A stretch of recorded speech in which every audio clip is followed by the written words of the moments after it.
Hey everyone, Kelly Pizziforato here, and I'm here to discuss our biopsychosocial child development project that we all just finished up. And I'd like to apologize because I'm very congested right now. I'm going through a cold or something of the sort, so that's why I sound like this. But I'm just going to dive into the questions. So the very first question is, what are the implications to social work in understanding my subject's development? So I would say the implications of social work is that we are going to work with people that are different. They're completely different from one person to the next, from one end of the spectrum to the other end of the spectrum. So just a little background. My subject is a 3-year-old male, and he did exceptionally well. He was well above the cutoff in every single area of development. So he did very, very well. And I think the implications are that because social work is so broad and because there are so many different types of populations that we're able to work with, I think that serves as a constant reminder that not everyone we work with is going to be easy. I hate to say it like that, but not every situation we're put in, not every case that we open, not every instance is going to be just easy and something that would be easy to handle. We're going to come across a lot of difficulties and some difficult clients here and there, and we might have to, jump through a lot of hoops for that. But I think the implication to that about social work is that it's so broad that there's so many different types of people that we're going to work with that you can't just limit it to one type of person. The next question is whether I feel the Ages and Stages questionnaire is an appropriate tool to work with the populations in my area, and I'm going to say absolutely yes. I don't know if some of you remember, but I did mention where I come from is extremely economically depressed, and we have been hit very, very hard by the heroin epidemic.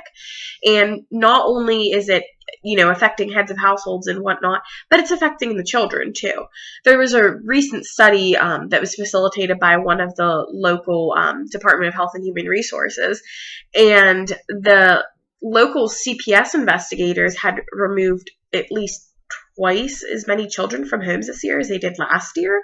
So it's proving to be a very big issue. And not only is that an issue that these children are being, neglected and abused, but then you also have to look at it, what's going on with their development? What are they on schedule? So I think it definitely would be a great, great tool to utilize in this area because unfortunately these children are suffering by a lot of things that are going on in this region.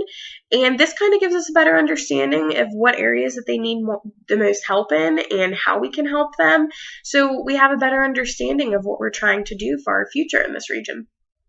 And the last question was, what did I learn from this experience?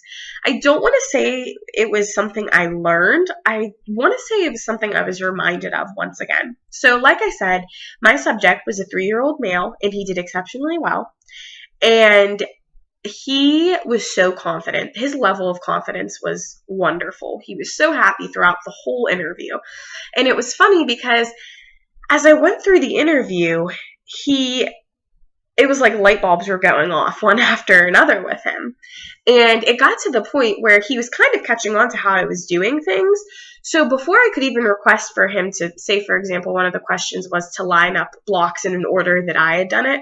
Before I could even ask him to do that, he said, I can do it. He was already so confident in it. And it was very remarkable just to see the light bulbs go off in his head in that short amount of time.